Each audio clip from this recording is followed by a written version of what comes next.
नमस्ते साथियों, मैं साजन। स्वागत है आप सभी का अपने YouTube चैनल एजुकेशन फायर पे। साथियों, झारखंड टेट से संबंधित जो आज का क्लास होने वाला है वह आप लोगों के लिए पर्यावरण से होने वाला है। मैं आपकी जानकारी के लिए बता दूं कि जो झारखंड सरकार के द्वारा जेएससी के द्वारा जो झारखंड टेट के जो पेपर होने वाले थे उसमें सिलेबस का कुछ बदलाव होने वाला है। ठीक है, वो अभी तक हुआ ही नहीं है, वह भी एक दो दिन के अंदर उसका जो नया सिलेबस है वो भी आ जाएगा। आप इस सोच में ना रहे कि नया सिलेबस में ज़्यादा कुछ बदलाव होगा। नया सिलेबस के अंतर्गत ज़्यादा कुछ बदलाव होने को हमें दिखेगा नहीं। उससे संबंधित कुछ थोड़ा बहुत बदलाव हमें देखने को मिलेगा। बाकी जो सिलेबस होने वाला है ज्योग्राफी से या पर्यावरण से वह सेम ही होने वाला है, क्योंकि पहले से ही उसमें सिलेबस में कम दे रखा है। चलिए ज़्यादा विलंब ना करते हुए आज की क्लास को यहीं स्टार्ट करते हैं। आज का जो हमारा क्लास होने वाला है वह पर्यावरण से के अंतर्गत भूकंप, नदी, ज्वालामुखी, हिमनद इत्यादि से आज का क्लास हमारा होने वाला है। ठीक है, याद रहे आप सभी को। चलिए आज की क्लास यहीं आरंभ करते हैं। आज का जो हमारा पहला प्रश्न हो जाता है वह हो जाता है रिक्टर पैमाना किससे संबंधित है। ये जो रिक्टर पैमाना है वह किससे संबंधित है, यह पहला ही प्रश्न पूछ लिया आपसे। चलिए इसके ऑप्शन की ओर चलते हैं। इसका जो पहला ऑप्शन है वह है भूकंप की तीव्रता मापने से, दूसरा है ज्वालामुखी विस्फोट से, तीसरा है सुनामी से, चौथा हो जाता है चुंबकीय बल मापने से। इसका जो राइट आंसर साथियों वो हो जाता है option number A is right answer. जो रिक्टर पैमाना है वह भूकंप की तीव्रता को मापने से संबंधित रखता है। चलिए अगले प्रश्न की ओर चलते हैं। अगला प्रश्न हमारा हो जाता है दूसरा। इसमें कह रहा है भूकंप की आंतरिक ऊर्जा के कारण उत्पन्न होने वाले भूकंप को क्या कहते हैं। किसके कारण? पृथ्वी के आंतरिक ऊर्जा के कारण होने वाले उत्पन्न भूकंप को क्या कहते हैं, यह प्रश्न है। इसका जो पहला ऑप्शन है वह है ज्वालामुखी भूकंप, दूसरा है टेक्टोनिक भूकंप, तीसरा है कृत्रिम भूकंप, चौथा है सुनामी। इसका जो राइट आंसर साथियों वो हो जाता है option number B is right answer. क्या हो जाता है? टेक्टोनिक भूकंप हो जाता है जो पृथ्वी की आंतरिक ऊर्जा के कारण उत्पन्न होता है। कौन सा? टेक्टोनिक भूकंप। चलिए अगले प्रश्न की ओर चलते हैं। अगला प्रश्न हमारा है तीसरा। इसमें कह रहा है भूकंप की तीव्रता को मापने के लिए कौन सा पैमाना प्रयोग में लाया जाता है। किसकी? भूकंप की तीव्रता को मापने के लिए। इसका जो पहला ऑप्शन है वह है बोफर्ट पैमाना, दूसरा है मर्केली पैमाना, तीसरा है रिक्टर पैमाना, चौथा है डेसिबल पैमाना। इसका जो राइट आंसर साथियों वो हो जाता है option number C is right answer. कौन सा? Option number C is right answer. Richter पैमाना भूकंप की तीव्रता को मापने के लिए प्रयोग में लाया जाता है। चलिए अगले प्रश्न की ओर चलते हैं। अगला प्रश्न हमारा हो जाता है चौथा। इसमें कह रहा है निम्न में से कौन सा ज्वालामुखी पर्वत नहीं है। इन चारों में ऐसा कौन सा पर्वत है जो ज्वालामुखी पर्वत नहीं है, उससे संबंधित नहीं है। चलिए ऑप्शन को देखते हैं। इसका जो पहला ऑप्शन है वह है फुजियामा, दूसरा है वेसुवियस, तीसरा है किलिमंजारो, चौथा है अरावली। आपको देखने से ही ज्ञात हो गया होगा कि ये जो अरावली पर्वत है वह भूकंप से संबंधित पर्वत नहीं है, क्योंकि इसका जो अरावली पर्वत है वह राजस्थान और मध्य प्रदेश इत्यादि जगहों पे पाया जाता है और वह पर्वत के अंतर्गत ज्वालामुखी नहीं होती है। इसी कारण इसका जो राइट आंसर हो जाता है वो हो जाता है डी इज राइट आंसर। चलिए अगले प्रश्न की ओर चलते हैं। अगला प्रश्न हो जाता है वह कथन और कारण से हो जाता है। चलिए इसके कथन और कारण को देखते हैं। इसका जो कथन है वो उसमें कह रहा है भूकंप पृथ्वी के आंतरिक भागों से उत्पन्न होते हैं। किस क्या? ये भूकंप है वह पृथ्वी के आंतरिक भागों से उत्पन्न होते हैं। इन्होंने कारण क्या दिया है? इन्होंने कारण क्या दिया है? कारण दिया है पृथ्वी के क्रस्ट में प्लेटों की टक्कर भूकंप का मुख्य कारण होती है। ठीक है, कथन ये है और कारण ये है। कथन क्या था कि भूकंप पृथ्वी के आंतरिक भागों से उत्पन्न होते हैं। इसका जो कारण क्या दिया है, क्यों होता है, वो होता है पृथ्वी के क्रस्ट में प्लेटों की टक्कर के कारण। चलिए इसके ऑप्शन को देखते हैं। इसका पहला ऑप्शन है वह है ए और आर दोनों सही है और आर ए की सही व्याख्या करता है। दूसरा है बी, ए और आर दोनों सही है लेकिन आर ए की सही व्याख्या नहीं करता है। तीसरा हो जाता है ए सही है लेकिन आर गलत है। चौथा हो जाता है ए गलत है लेकिन आर सही है। इसका जो राइट आंसर साथियों वो हो जाता है option number A is right answer. A और आर दोनों सही है और आर ए की सही व्याख्या भी कर रहा है, क्योंकि जो भूकंप आता है वह पृथ्वी के आंतरिक भागों से ही आता है जिसमें प्लेटों की टक्कर होता है। इसी कारण जो आर है वह ए की सही व्याख्या कर रहा है। इसी कारण ए नंबर ऑप्शन सही हो जाता है। चलिए अगले प्रश्न की ओर चलते हैं। अगला प्रश्न हमारा है छठा। इसमें कह रहा है ज्वालामुखी के समय पृथ्वी से कौन सी गैस मुख्य रूप से निकलती है। जब ज्वालामुखी के समय पृथ्वी से ऐसा कौन सा गैस जो मुख्य रूप से निकलती है। चलिए इसके ऑप्शन को देखते हैं। इसका जो पहला ऑप्शन है वह है ऑक्सीजन, दूसरा है कार्बन ऑक्साइड, तीसरा है नाइट्रोजन, चौथा है हाइड्रोजन। ठीक है, इसका जो राइट आंसर वो हो जाता है option number B is right answer. Carbon dioxide पृथ्वी से मुख्य रूप से गैस निकलती है ज्वालामुखी के समय। चलिए अगले प्रश्न की ओर चलते हैं।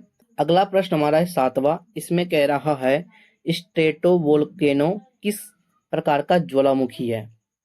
ये जो स्ट्रेटोवोल्केनो है वह किस प्रकार का ज्वालामुखी है, ये प्रश्न है। चलिए इसके ऑप्शन को देखते हैं। इसका जो पहला ऑप्शन है वह है शीतल लावा से बना, दूसरा है विस्फोट और तीव्र, तीसरा है भूमिगत लावा से, चौथा है धीमी गति से बहने वाला। इसका जो राइट आंसर साथियों वो हो जाता है विस्फोटक और तीव्र के कारण होता है। चलिए अगले प्रश्न की ओर चलते हैं। अगला प्रश्न हमारा है आठवां।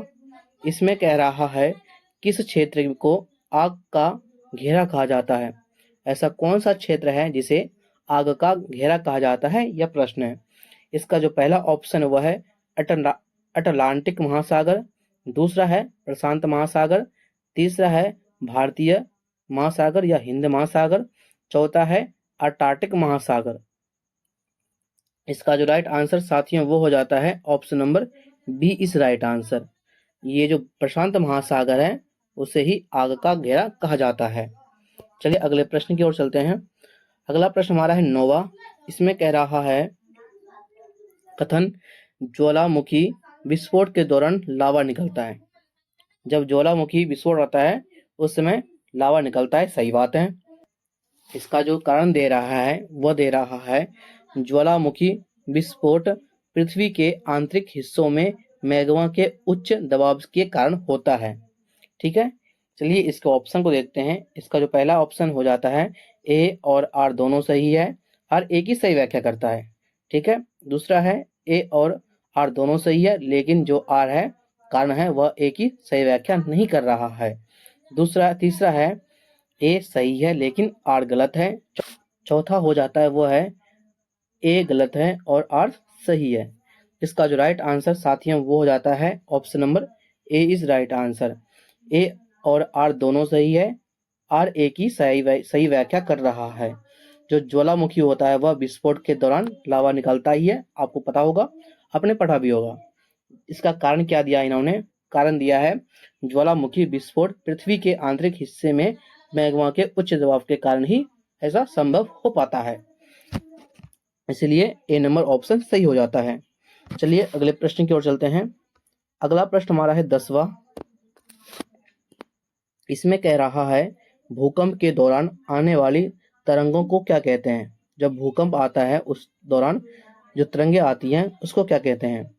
इसका जो पहला ऑप्शन है वह है आयन, दूसरा है सिस्मिक तरंगे, तीसरा है इलेक्ट्रॉन, चौथा है साउंड तरंगे।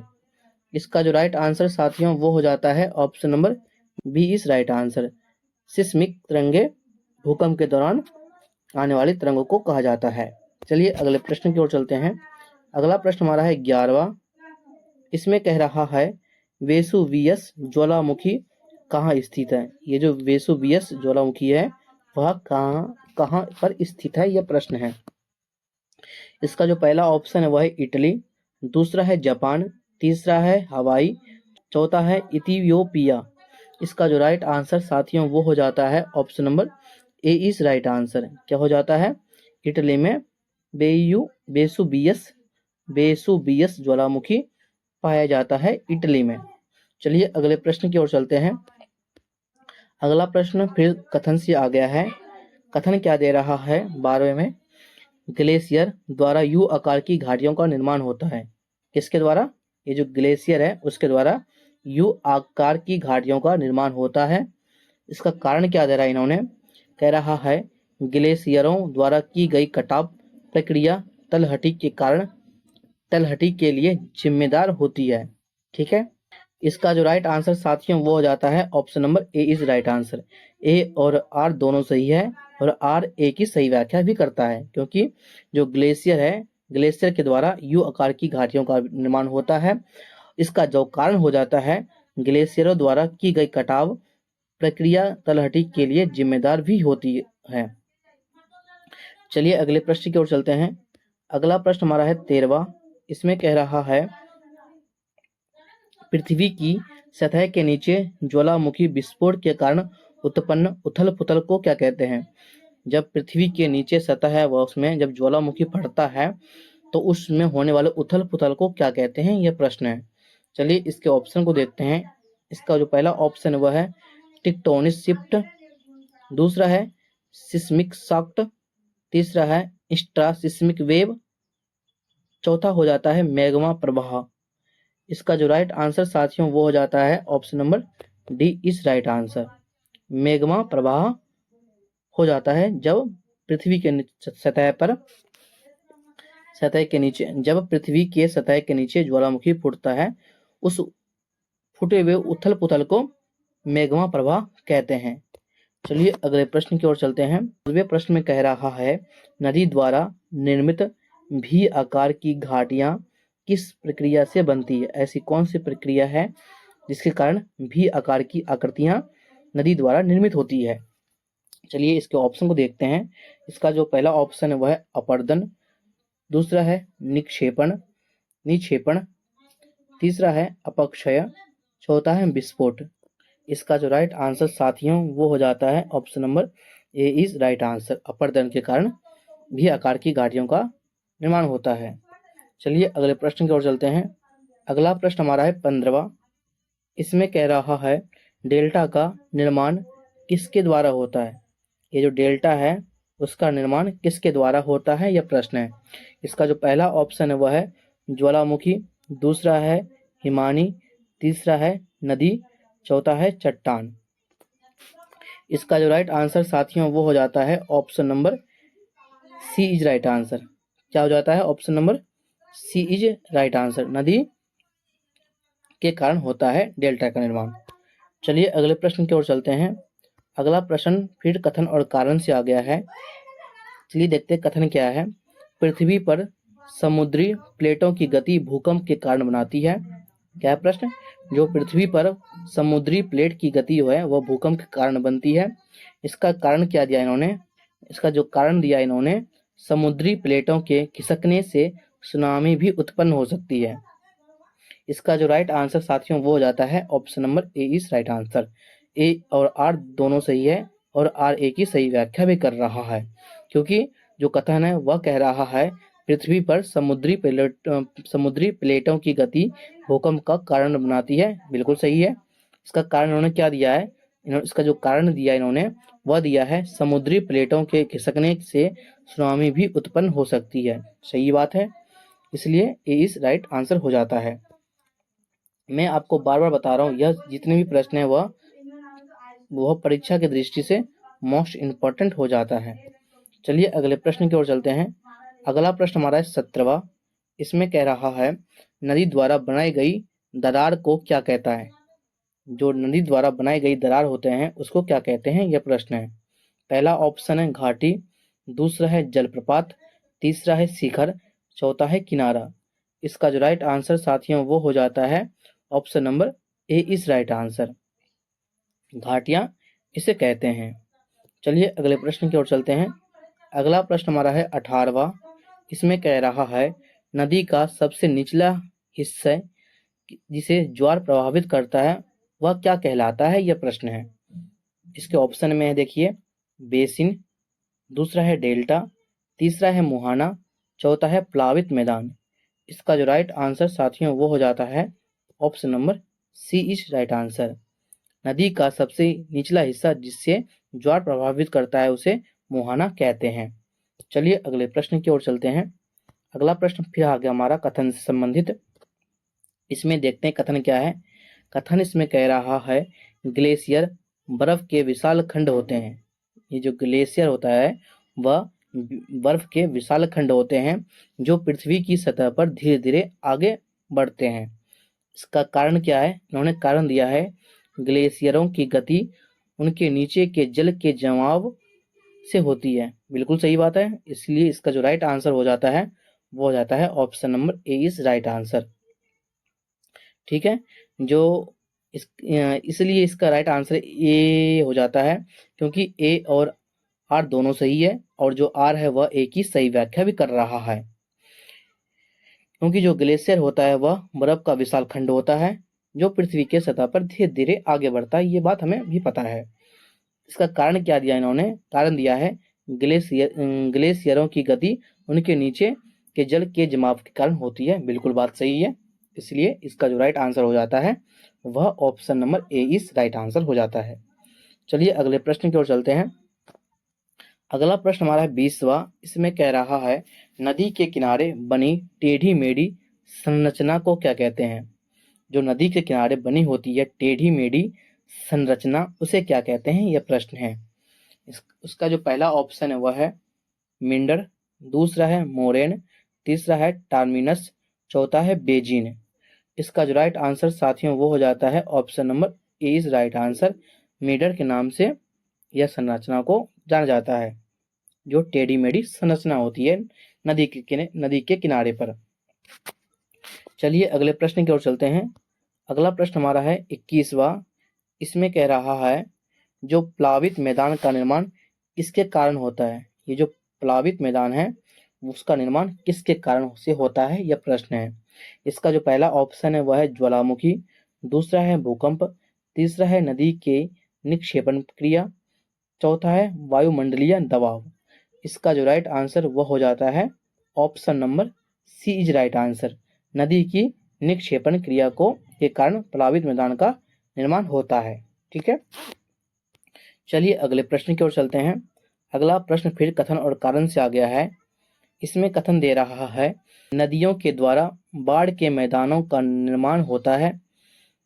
इसका जो कारण दे रहा है इन्होंने वो दिया है जब नदियों की गति धीमी होती है तब वे तलछट जमा करने लगती है।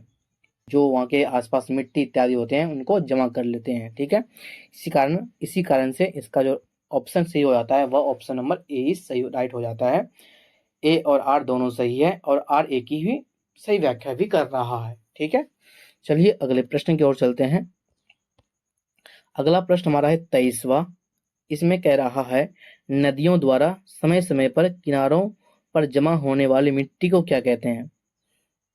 जब नदी के द्वारा समय समय पर उनके किनारे जमा होने वाली मिट्टी को क्या कहते हैं, यह प्रश्न है। पहला ऑप्शन है जलोढ़ मिट्टी, दूसरा है कंक्रीट, तीसरा है आग्नेय चट्टान, चौथा है सीमेंट। इसका जो राइट आंसर साथियों वो हो जाता है option number A is right answer. जलोढ़ मिट्टी कहते हैं। चलिए अगले प्रश्न की ओर चलते हैं। अगला प्रश्न हमारा है 24वां। इसमें कह रहा है नदियों द्वारा किनारे पर जमा की गई सामग्री से क्या बनता है? जब नदियों द्वारा किनारे पर जमा की गई जो सामग्री है उससे क्या बनता है, यह प्रश्न है। इसका जो पहला ऑप्शन हो जाता है वह है जलप्रपात, दूसरा है डेल्टा, तीसरा है मोरेन, चौथा है सैंडी ड्यून।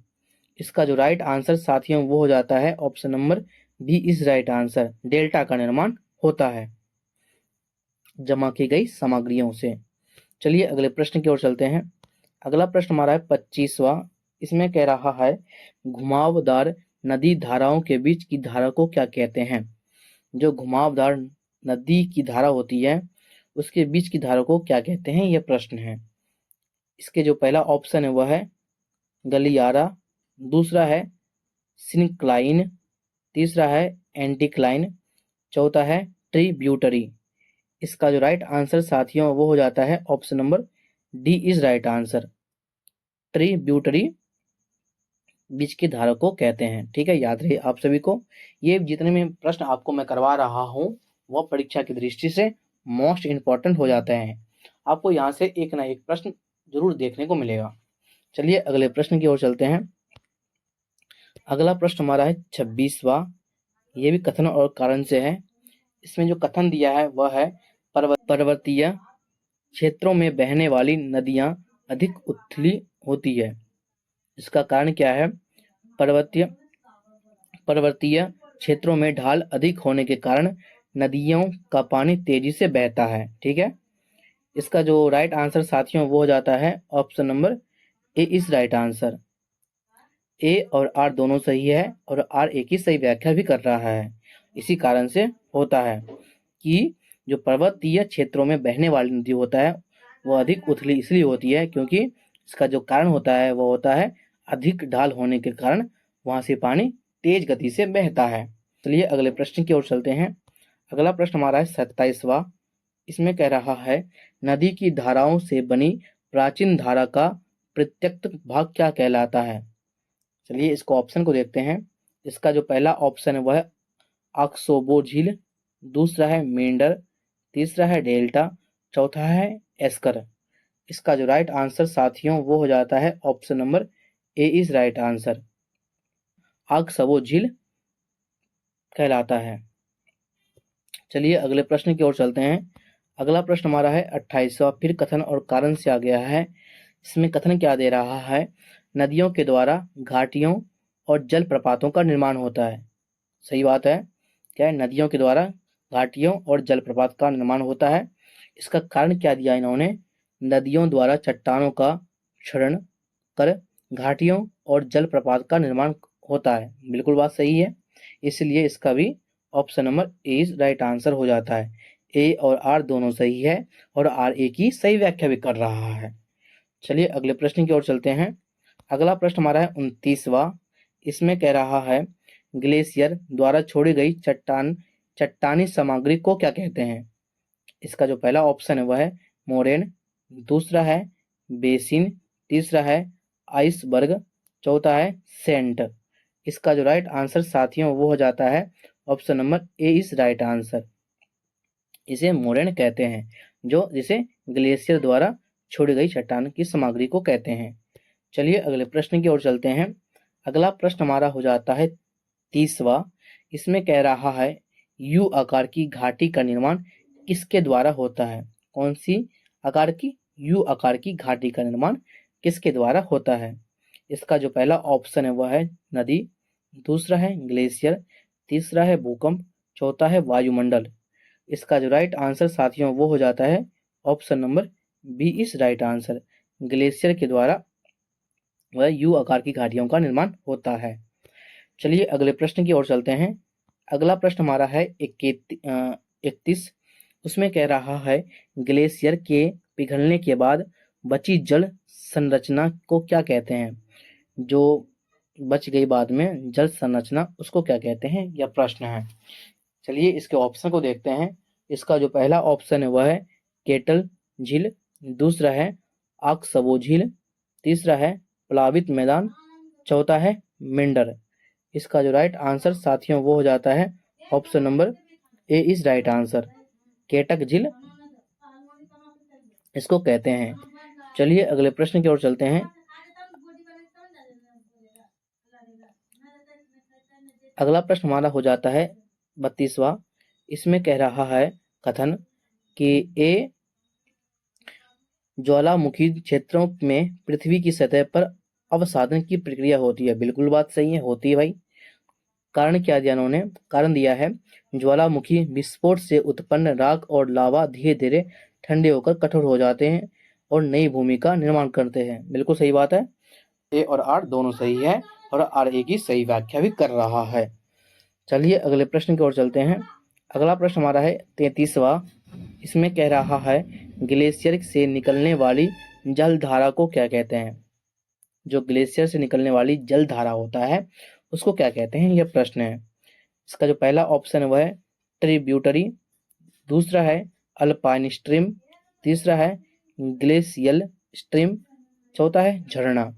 इसका जो राइट आंसर साथियों वो हो जाता है option number C is right answer, glacial stream इसे कहते हैं। चलिए अगले प्रश्न की ओर चलते हैं। अगला प्रश्न फिर कथन और कारण से आ गया है। इसमें कथन क्या है, कथन है पृथ्वी के सतह के नीचे स्थित प्लेटों की गति से ज्वालामुखी बनते हैं। कारण क्या दिया है, प्लेटों के घिसकने से पृथ्वी की सतह पर दरारें बनती है जिससे मैग्मा बाहर आता है। बिल्कुल बात सही है, दोनों सही है, कथन और कारण दोनों सही है। इसी कारण से option number A is right answer हो जाता है। ए और आर दोनों सही है और आर ए की सही व्याख्या भी कर रहा है। चलिए अगले प्रश्न की ओर चलते हैं। अगला प्रश्न हमारा है 35वां। इसमें कह रहा है ग्लेशियर द्वारा खींची गई चट्टानों के बीच जो संरचना बनती है उसे क्या कहते हैं। इसका जो पहला ऑप्शन है वह है एक्सर, दूसरा है फियार्ड, तीसरा है रासे मुटोनी, चौथा है मोरेन। इसका जो राइट आंसर साथियों वो हो जाता है option number C is right answer, रासे मोटानी इसे कहते हैं। चलिए अगले प्रश्न की ओर चलते हैं। अगला प्रश्न हमारा है 36वां। इसमें कह रहा है ग्लेशियर की तलछट सामग्री जमा होने के बाद क्या बनता है। इसका जो पहला ऑप्शन है वह है मिंडर, दूसरा है प्लावित मैदान, तीसरा है मोरेन, चौथा है बेसिन। इसका जो राइट आंसर साथियों वो हो जाता है option number C is right answer, वह मोरेन का निर्माण करता है। किसके द्वारा, किसके लिए, वह ग्लेशियर की तलछट सामग्री जमा होने के बाद मोरेन का निर्माण करता है वो। चलिए अगले प्रश्न की ओर चलते हैं। अगला प्रश्न फिर कथन और कारण से आ गया है। इसमें कथन क्या है, हिमनद ग्लेशियर जलवायु परिवर्तन से सूचक हैं। ये जो हिमनद और ग्लेशियर है वह जलवायु परिवर्तन के सूचक होते हैं। इसका कारण क्या है, कारण दिया इन्होंने हिमनदों का पिघलना और उनका आकार जलवायु के बदलाव को दिखलाता है। बिल्कुल बात सही है भाई, दोनों सही भी बोल रहा है। इसी कारण इसका जो राइट आंसर हो जाता है वह option number A is right answer. A और आर दोनों सही है और आर ए की सही व्याख्या भी कर रहा है। चलिए अगले प्रश्न की ओर चलते हैं। अगला प्रश्न हमारा है 38वां। इसमें कह रहा है कि ग्लेशियर की निचली सतह पर पत्थरों के घर्षण से निर्मित गड्ढे को क्या कहते हैं। इसका जो पहला ऑप्शन है वह है पोर्ट होल, दूसरा है क्रिक, तीसरा है लूनर, चौथा है सर्क। इसका जो राइट आंसर साथियों वो हो जाता है option number A is right answer, उसे पोर्ट होल कहते हैं उस गड्ढे को। चलिए अगले प्रश्न की ओर चलते हैं। अगला प्रश्न हमारा कथन और कारण से है। इसमें कह रहा है सुनामी समुद्र सतह से उठने वाली विशाल लहरें होती है। क्या जो सुनामी होती है वह समुद्र सतह से उठने वाली विशाल लहरें होती है। इसका जो कारण क्या दिया इन्होंने, कारण दिया है समुद्री तल में भूकंप के कारण सुनामी उत्पन्न होती है। ठीक है, इस प्रश्न का जवाब आप हमें कमेंट करके बताएंगे। ठीक है, चलिए आज की वीडियो यहीं समाप्त होती है। यदि आप लोगों को वीडियो अच्छी लगी हो तो आप हमें कमेंट कर दें, यदि बुरी लगी हो तो वो भी कर सकते हैं। ठीक है, यदि आप हमारे फैमिली मेम्बर बनना चाहते हैं तो आप हमें एक सब्सक्राइब दे सकते हैं। चलिए धन्यवाद, कल मिलते हैं। Thank you.